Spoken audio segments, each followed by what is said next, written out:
अभी तक तो हमारे भाई उनको रोड पे लाए, अभी वो रोने लगे हैं और वो मगरमच्छ वाला आंसू है। सचमुच में कहा मोदी जी रोएंगे? वो शाहरुख खान सलमान खान से भी बड़ा एक्टर बन गए हैं मोदी जी। वो एक्टिंग कर रहे थे, स्वर्गीय पासवान जी को याद कर रहे थे। आप बताइए, स्वर्गीय पासवान जी का पार्टी किसने तोड़ा? उनके मूर्ति को किसने तोड़ा? उनके घर से, बंगला से उनके परिवार को किसने बाहर किया? आज हमारे देश का किसान भाई परेशान है। जब अपने अधिकार के लिए जब दिल्ली कूच करते हैं तो आप रोड पे कील गाड़ देते हैं ताकि हमारा किसान भाई ना आ सके। आप समीक्षा कीजिए कि उन्होंने 10 साल में क्या किए। अगर अच्छा किए तो जरूर सोचिए। का समय है और चुनाव तो हर 5 साल में 2 बार आता है। एक बार देश के प्रधानमंत्री बनाना है और एक बार राज्य का मुख्यमंत्री बनाने के लिए। लेकिन ये चुनाव बहुत खास है। खास इसलिए क्योंकि हमारा देश का संविधान जो है वो खतरे में है। हमारे देश के लोकतंत्र जो व्यवस्था है वो खतरे में है साथियों। इसलिए चुनाव को, जैसे आपके पूर्वज ने देश को आजादी दिलाने के लिए शहीद हो गए हजारों की संख्या में, फिर देश आजाद हुआ, उसी तरीके से ये चुनाव आप सबको, हम सबको लड़ने की आवश्यकता है। ऐसे लोगों को सत्ता से बाहर करना है जो लोग सत्ता में आने के बाद वो सेवक नहीं, वो अपने आप को हिटलर मान रहे हैं, वो अपने आप को मालिक मान रहे हैं, वो संविधान को नहीं मान रहे हैं, वो बनी हुई सरकार को गिरा देते हैं। वो आपके द्वारा चुना हुआ विधायक सांसद को वो पैसे के दम पे खरीद लेते हैं। वो जो उनको चंदा देते हैं उनको धंधा देते हैं। जो चंदा उनको नहीं देते हैं उनको ईडी सीबीआई का नोटिस भेजकर उनको जेल भेजने का धमकी दिया जाता है। आप बताइए, देश हमारा ऐसे चलेगा? मोदी जी, आपने 2014 में क्या आपने घोषणा किया था? क्या अपने देश के युवा से वादा किया था कि हर साल युवा को 2 करोड़ नौकरी देंगे, हर लोगों को अच्छे दिन लाके देंगे? कहां गए आपकी नौकरी? कहां गए वो अच्छे दिन? आपने कहा किसान भाई को आमदनी को दुगुना करेंगे। आज हमारे देश का किसान भाई परेशान है। जब अपने अधिकार के लिए जब दिल्ली कूच करते हैं तो आप रोड पे कील गाड़ देते हैं ताकि हमारा किसान भाई ना आ सके। आपने गरीब जनता से आपने वादा किया कि हर किसी को पक्का मकान बना के देंगे। आपने कहा कि विदेश में काला धन है उसको लाएंगे और सबको 15-15 लाख रुपया दे देंगे। तो मोदी जी, मैं आपसे आग्रह करता हूं, 2014 में जो आपने भाषण दिया था वही भाषण फिर से दीजिए। लेकिन वो भाषण तो आप नहीं देंगे। अभी आके आप एक्टिंग करेंगे, रोएंगे, हिंदू मुसलमान मंदिर मस्जिद यही करेंगे। आप 10 साल में क्या विकास किए उसके बारे में कोई चर्चा नहीं होगा। आप बताइए।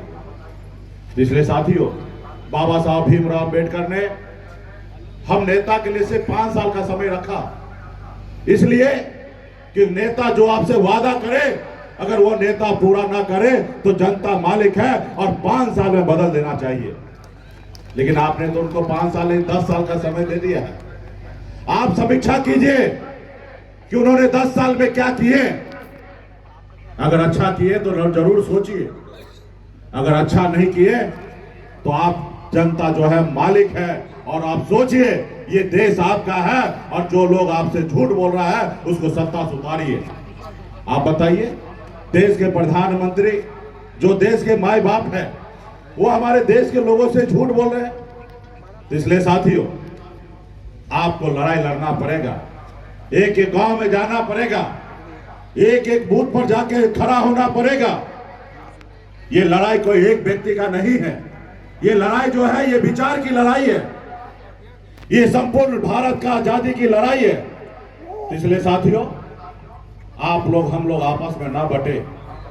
और जब हम लोग आपस में बटेंगे तो बहुत परेशानी होगा। तो इसलिए साथियों, आप सब, हम सबको मिलकर लड़ाई लड़ने की आवश्यकता है। हमारे अभिभावक हैं, अनुभवी हैं, अवध बिहारी चौधरी जी, इनका चुनाव चिन्ह लालटेन है। आप लोग जानते हैं, मजबूती इसको जिताइए। जब ये दिल जीत के दिल्ली जाएंगे तो आदरणीय लालू प्रसाद यादव जी का हाथ मजबूत होगा, राहुल गांधी जी का हाथ मजबूत होगा।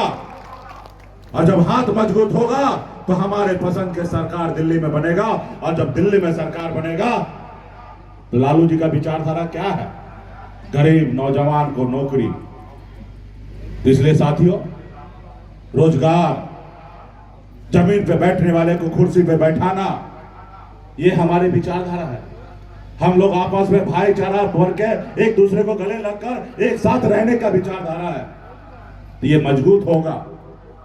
अभी देखे मोदी जी मुजफ्फरपुर में आके एक्टिंग कर रहे थे, रो रहे थे। अभी तक तो हमारे भाई उनको रोड पे लाए, अभी वो रोने लगे हैं। और वो मगरमच्छ वाला आंसू है, सचमुच में कहा मोदी जी रोएंगे। वो शाहरुख खान, सलमान खान से भी बड़ा एक्टर बन गए हैं मोदी जी। वो एक्टिंग कर रहे थे, स्वर्गीय पासवान जी को याद कर रहे थे। आप बताइए, स्वर्गीय पासवान जी का पार्टी किसने तोड़ा? उनके मूर्ति को किसने तोड़ा? उनके घर से, बंगला से उनके परिवार को किसने बाहर किया? उनके पार्टी को किसने तोड़ा? उनके परिवार को किसने तोड़ा? मोदी जी सब आपने किया था, और आज आप आंसू बहा रहे हैं। 2020 में कहां थे जब आप हनुमान बना के उनको बर्बाद करने के लिए रोड पे उतार दिए थे? तो ये मोदी जी हैं।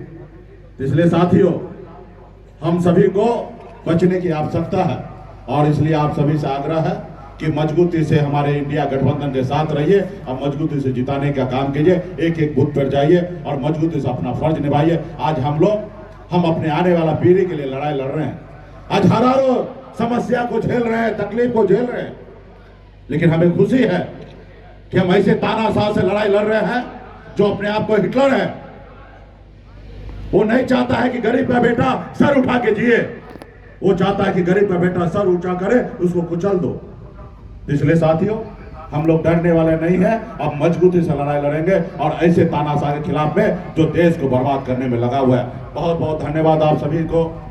और आगे कार्यक्रम है पनोरमा ग्रुप, जो सोचता है वो करता है। आपके अपने सपनों का आशियाना। ये लो, मुंह मीठा करो। आज मैंने अपना जॉब छोड़ दिया, अब हम पूर्णिया वापस जाएंगे। जॉब छोड़ दिया है? मतलब ये घर कैसे चलेगा? हम करेंगे क्या? और माँ बाबूजी क्या बोलेंगे? इसलिए मैं एक और मिठाई का डब्बा लाया। अपने बिजनेस के लिए लोन अप्रूव हो गया। अरे लोन अप्रूव हो गया वो तो ठीक है, लेकिन पूर्णिया में हम रहेंगे कहाँ? अपना घर भी तो नहीं है वहां। इसलिए तो एक और मिठाई का डब्बा अलग से लाया हूं। हमने पूर्णिया में घर ले लिया है, पूर्णिया के ई होम्स पैनोरमा में। पूर्णिया में पैनोरमा ग्रुप लेकर आए हैं ई होम्स पैनोरमा। बड़ा घर, आलीशान जिंदगी और अत्याधुनिक सुविधाओं के संग। अरे अरे, अब क्यों मुंह मीठा करवा रही हो? क्योंकि हम घर वापसी जो कर रहे हैं। घर वापसी की खुशी पूर्णिया में ई होम्स पैनोरमा के संग। E homes panorama, luxurious lifestyle redefined.